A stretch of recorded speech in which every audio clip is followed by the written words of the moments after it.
गुजर गई है। हाँ जी मजदूरी कर दिया कराने बहुत खराब ने। 6,500 मकान का किराया, 3,000 बिल, 500 रुपया गैस का बिल, 2 महीने का 540 रुपये बिजली, 350 रुपया रोज कढ़ना किराया बिलों का। 500 कट्ठा नहीं सारी दिहाड़ी।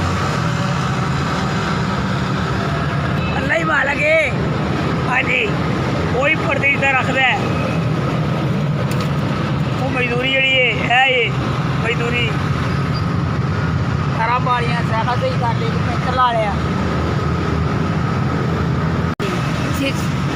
एक हफ्ते का 300 रुपये रोज का, 6 दिन हफ्ता होंगे 1100 रुपया एक हफ्ते का।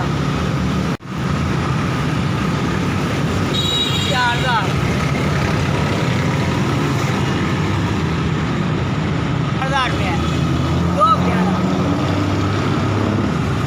अल्लाह पाक जिन्हें मेरी मदद की थी, अल्लाह पाक उन्हें और ज़रा इज्जत देवे, अल्लाह पाक उन्हें तरक्की देवे, अल्लाह पाक खैर करे, अल्लाह पाक का सही कारोबार करे।